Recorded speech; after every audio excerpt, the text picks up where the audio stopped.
네, 오늘은 일석삼조가 있는 날입니다. 여러분들이 특성을 들어서 좋았고, 또 뭐가 있을까요? 함께 기도해서 좋고, 평소에 참 나오기 힘드시잖아요. 그런 데가 뭐가 있을까요? 하나님을 오늘 기도 가운데 만나서 좋겠지만, 또 끝날 때 배고플까 싶어서 간식도 준비해 놓으셔서 일석삼조가 있는 오늘 이 시간 될 것 같아요. 혹시 여러분들이 궁금하실 것 같아서 제가 아무래도 이렇게 뒤에 그죠 뭐를 발랐어요. 월요일날 이렇게 잠깐 째고 그죠 뭐가 있어서 이렇게 뭐 드러냈는데 아마 앞으로 그렇게 묵상하시기 바랍니다. 여기 그 드러내는 바람에 아마 이제 박정규 우리 장로님 말씀으로는 목사 여기 머리털이 안 날 거라고 그래서 속빈 강정 그렇게 보지 마시고 그 안에 그저 중요한 머리털이 날 수 있는 그 핵심이 빠지니까 이제부터 안 나지 않겠습니까? 그래서 저를 뒷모습을 볼 때마다 그렇구나. 제일 중요한 거 없으면 다른 거 못 나는구나. 뭐가 제일 중요합니까? 우리 주님이 없으면 그렇죠? 우리 속에 참 주님이 중심이 되지 않으면 안 되는구나. 저를 뒷모습을 볼 때마다 그렇게 묵상하시기 바랍니다. 네, 우리 다시 한번 인사할까요? 우리 목사님도 그렇게 인사를 해주셨는데 주님 때문에 삽니다. 주님 꼭 만나고 돌아가세요. 인사 한번 하겠습니다.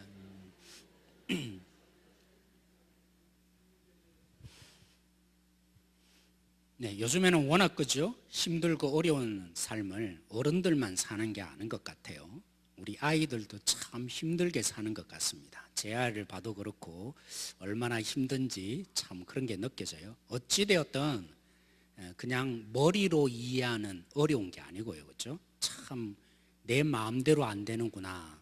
요즘 우리 청년들도 나름대로 배워가고 있지만 사실은 젊을 때 혈기왕성할 때 그때까지는 잘 몰라요. 그렇죠? 그래도 내가 조금 더 노력해 보면 뭔가 잘하면 되지 않을까. 기대와 희망. 그래서 우리가 얼마나 연약하고 부족한 존재인지 혈기왕성할 때는 잘 못 느낍니다. 잘 알지 못합니다. 오늘 일남전대 회원 여러분들이 찬양한 나이 정도 되고 그렇죠? 우리 희망부 갈렙부 정도 나이쯤 되면 그렇구나. 내 힘으로 세상 사는 게 아니구나. 그 사실을 우리가 배우게 되어 있는 것 같습니다. 하지만 나이와 상관없이 어릴 때도 우리가 느끼는 부분이 있습니다. 뭘 느끼는지 아십니까? 우리가 잘 못 살 때, 그죠? 뭐 기준이든지 뭐든지 하라고 하는 대로 잘 안 할 때 주눅이 우리 속에 드는 것 같아요. 민망해지는 것이죠. 이건 나이와 상관이 없습니다. 특별히 하나님을 그죠? 의식하고 살아가는 우리는 더더욱 그렇습니다. 여러분 일주일 동안 그저 못 살다가 교회에 오면 어떻습니까? 하나님 앞에 오는 것이 정말 당당해지던가요? 그렇지 않잖아요. 그죠? 왠지 모르는 뭐 이 세상적인 표현을 하면 기운 이건 나쁜 표현입니다. 아무튼 하나님은 그렇게 안 대하실지도 모르는데 우리 스스로가 내가 일주일 동안 제대로 못 산 삶 때문에 하나님 앞에 오기가 민망해지는 거예요. 주눅이 드는 거예요. 저절로 고개가 숙여지는 거예요. 근데 정반대로 그죠? 이것도 나이와 상관이 없는 것 같습니다. 조금만 잘 살아도 어떤 마음으로 옵니까? 당당해져요. 여기에 들어오는 발걸음이 굉장히 가볍습니다. 제가 예를 한번 들어볼까요? 새벽 기도 한 번도 안 나오던 지체가 새벽에 한번 탁 나와서 그죠? 목사님 말씀을 듣고 기도하고 이제 문을 탁 나서는 순간에 뭐 같아요? 하늘을 날아가는 기분처럼 그렇게 느껴지잖아요. 그죠? 우리가 참 그런 것 같아요. 조금만 못 살아도 하나님 앞에 민망해져서 주눅이 들고 조금만 잘해도 그죠? 나는 됐다. 하나님 이 정도면 봐줄 사람 아닙니까? 고개가 저절로 이렇게 들게 되는 이런 모습이 보여지죠. 여기서 조금 더 나가면요. 우리에게 교만이 발동합니다. 내 잘 살아가는 삶이 나로 인해서 내가 뭔가를 이루어서 이런 것처럼 나 때문이구나. 모든 원인이 나로 말미암아 생긴 거구나. 이런 모습이 교만한, 그렇죠? 내 인생이 하나님 앞에서 그래도 떳떳할 수 있는 것이 내가 잘해서 그렇구나. 이런 교만함이 우리 속에 발동이 되는 것 같아요. 그래서 우리는 참 연약합니다. 보면 볼수록 연약한 것 같아요. 그래서 그죠? 바람에 부는 갈대와 같은 존재, 이런 연약한 인생을 사실은 우리는 살아가고 있어요. 그런 우리에게 필요한 게 뭔지 아십니까? 그런 우리의 인생이니까 필요한 게 뭔지 아십니까? 제가 묵상해보고 묵상해 볼수록 하나님의 긍휼인 것 같아요. 하나님의 은혜가 부어져야 되는 것 같아요. 하나님의 은혜가 우리 속에 채워지고 채워질 때 우리의 이 부족하고 연약한 존재, 비록 너무나 깨어지기 쉬운 그릇이지만 강한 주님의, 그죠? 용사와 같은 존재 될 수 있는 것 같습니다. 오늘 본문을 한번 보십시오. 롯이 지금 구출받는 과정 우리가 살펴보지 않았지만 지금 롯이 구출을 받고 있어요. 뭐 때문에 그렇게 했습니까? 롯이 무엇에 의해서 지금 구출을 받게 되었을까요? 우리는 아브라함을 한번 좀 생각해 볼 필요가 있습니다. 아브라함의 영향을 한번 생각해 본다면 이 롯이 구출받는 모든 과정들이 누구 때문에요? 하나님이 아브라함의 기도를 들으시고, 왜요? 하나님이 아브라함을 부르시고 아들을 주시겠다고 약속하시면서 이삭이라 이름을 짓고 난 뒤에 아니다, 너에게 한 가지 정보를 하나 더 가르쳐 주겠는데 내가 이제 저 소돔성을 멸하러 한다, 그렇게만 말씀하지 않으시고 복에 거는 삼기 위해서, 여러분 기억납니까? 그냥 복만 줘서는 안 된다고, 그렇죠? 뭘 해야 된다고요? 공의를 시행할 수 있는 그릇이 돼야 된다고. 그 공의가 뭐라고 했습니까? 그냥 딱 무 자르듯이, 그죠? 잣대를 대고 이거 아니면 저거, 그게 하나님의 공의가 아니라 그랬어요. 하나님의 마음속에 긍휼을 품고 하나님으로서 역할을 끝까지 하시면서 놓치지 않는 이 하나님의 애탄 마음이 담겨 있는 것이 하나님의 공의라 그랬어요. 그래서 아브라함이 6번이나, 그죠? 하나님, 이 소돔성을 그냥 멸해서는 안 됩니다. 그 성에 악인들 있으면 당연히 멸해야겠지만 몇 명요? 50명만 있다면, 누구요? 의인 50명이 있다면 하나님은 같이 멸하면 되지 않지 않습니까? 50명에서 45명, 40명, 30명, 20명, 10명까지 줄이면서, 그렇죠? 하나님 앞에 간구했던 아브라함, 오늘 이 롯이 어떤 사람입니까? 그래서 아브라함의 이 기도를 들으신 하나님께서 이 롯을 구출하는 거 아닌가? 물론 오늘 뒷마지막에도 그렇게 말하고 있습니다. 롯을 기억하사 하나님이 드디어 이 롯이 아니죠. 하나님이 아브라함을 기억하사, 그래서 하나님이 이 롯을 구출해 내셨다.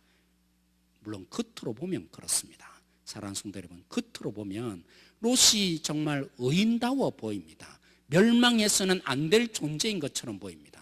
왜요? 소돔 사람들에 비해서는 다르잖아요. 이 나그네에 불과했던 롯이 천사들을 대접합니다. 물론 그도 천사인지는 몰랐죠, 그죠? 억지로 끌어와서 자기 집에서 보호하지 않았습니까?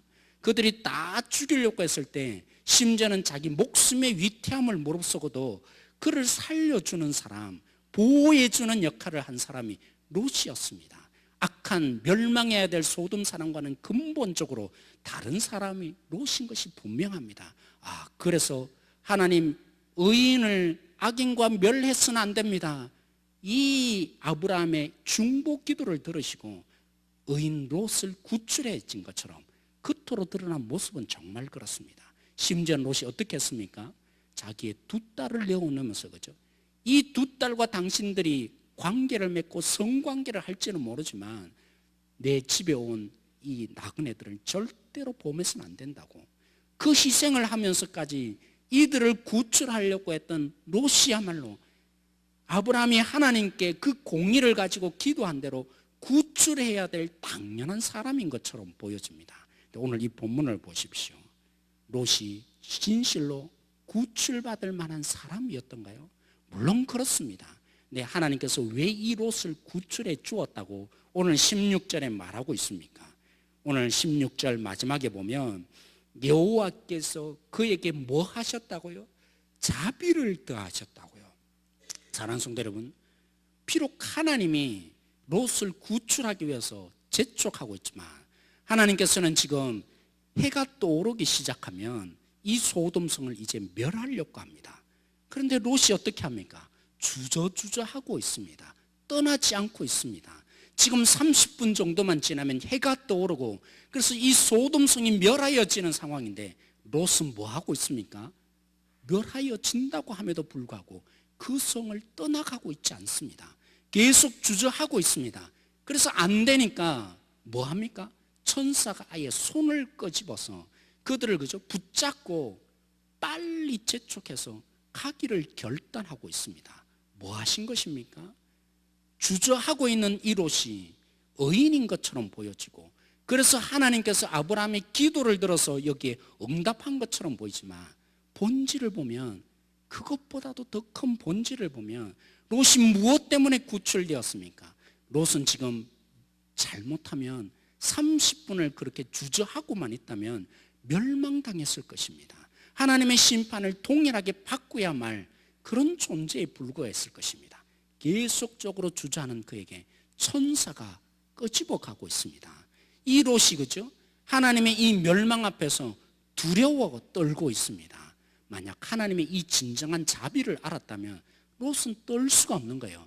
롯이 왜 그렇습니까? 하나님이 지금 유황불로 멸망시키는데 그 불똥이 나에게도 뛸지도 모른다. 그래서 롯이 천사에게 요청을 해요. 저기까지만, 내가 멀리 못 가요. 저기까지만 가도록 나를 허용해주고 그 성에 들어가게 해달라고. 원래 하나님은 어떻게 하셔야 합니까? 그 성도 멸망시켜야 합니다. 롯이 주저했고 계속 가지 못하고 30분을 주차하고 있는, 그러면 이제 멸망당해야 되는 이 롯을 끌고 가시는 하나님, 자비의 하나님이셨던 것입니다. 그 자비 때문에 롯이 지금 구출을 받고 있는 것입니다. 롯의 두려움은 어디서 생긴 것입니까? 하나님의 진정한 자비를 알았다면 하나님이 아무리 멸망시키더라도 이 하나님의 자비의 손길로 자기가 구출될 거 알았겠습니까? 뭘 알았겠습니까? 그 두려움이 하나님의 자비를 제대로 알지 못하니까 두려워서 멀리 달아나지 못하고 여기까지만 가게 허락하여달라고. 그럼에도 불구하고 하나님은 롯이 그 성에 들어가기를 기다리시고 그 성을 멸하지 않는 하나님이 되어준 것입니다. 그렇습니다. 롯이 구출받은 것은 의인이었기 때문이 아닙니다. 롯이 다른, 그렇죠? 이 모든 소돔 성에 있는 사람들과 근본적으로 다른 태도를 취했기 때문에 그것이 궁극적인 원인이 아니라 오직 하나님이 롯을 자비를 베푸셔서 긍휼을 베푸시고 은혜를 베풀었기에 이 롯이 오늘 여기에 살 수 있었던 것입니다. 그러했기에 하나님이 뭐라고 합니까? 아브라함을 기억하사, 아브라함의 그 기도를 기억하사 롯을 구출해냈다고 말하는 것입니다. 동일하죠. 출애굽기 그죠? 2장에 보면 이스라엘 백성들이 부르짖어요. 그들이 하나님께 구원의 손길을 제대로 알고 하나님을 기억해서가 아니라 그저 너무나 고통스러워서 난 못 살겠어요, 그렇게 부르짖는 그들에게 하나님이 기억하십니다. 아브라함에게 하셨던 약속, 이삭에게 약속하셨던 그 약속, 야곱에게 하셨던 그 약속을 기억하사 그들에게 구원의 손길을 내미는 그 구원의 역사가 출애굽기에 시작되는 거 우리는 볼 수 있습니다. 사랑하는 성도 여러분, 하나님의 이 자비하심 때문에 긍휼을 잊고 살아가는 것입니다. 그래서 우리는 날마다 잊지 말아야 합니다. 비록 자격이 없고 부족하고 너무나 못난 존재일지라도 우리는 더 담대함으로, 그러니까 하나님의 긍휼이 필요하다고, 롯을 구출하신 하나님이 나에게도 이 구원의 손길을 내미셔서 자비를 베풀어 달라고. 그죠? 내가 자격이 없으니까. 많은 사람들이 그래요. 주눅이 들어요. 하나님께 가까이 오는 게 두려워요. 물론 당연한 감정이겠지만 우리는 그럴 때일수록 붙잡아야 합니다. 하나님의 자비를 붙잡아야 합니다. 하나님의 긍휼을 붙잡아야 합니다. 거꾸로도 마찬가지죠. 오늘도 내가 다른 사람에 비해서 그죠? 조금 잘 살아갈 때 내가 그래도 하나님 앞에서 당당하다고 여겨질 때 조심해야 합니다. 이 속에 그 당당함 때문에 하나님이 우리를 더 사랑해 주는 것이 결코 아닙니다. 하나님이 오늘 또 우리를 만나 주시는 이유가 있다면 하나님이 우리를 자비를 베풀어 주시기 때문입니다. 은혜를 부어 주시기 때문입니다. 우리는 끊임없이 내가 이만큼 그래도 당당할 수 있다고 우리의 힘으로 여기에 서 있는 것처럼 하나님의 은혜를 망각할 수 있는 존재이기에 잘 되어갈 때 더 조심해야 합니다. 하나님의 자비가 부어져서 오늘 또 여기에 우리가 그나마 다른 사람이 선택할 수 없었던 하나님의 의를 선택할 수 있는 존재가 되었다고. 그래서 그러할 때일수록 하나님, 오늘 또 내가 하나님의 은혜가 필요합니다. 하나님의 긍휼이 필요합니다. 그렇게 고백할 수 있는 존재가 되어야 하는 것입니다. 사랑하는 성도 여러분, 우리 수련회 마치고 그렇죠. 참 은혜가 있었다. 이런 프로그램이 좋았다. 물론 이제 잘못된 부분도 몇 개 있었지만 우리가 서로 자랑을 합니다. 그런데 뭘 내세워야겠습니까?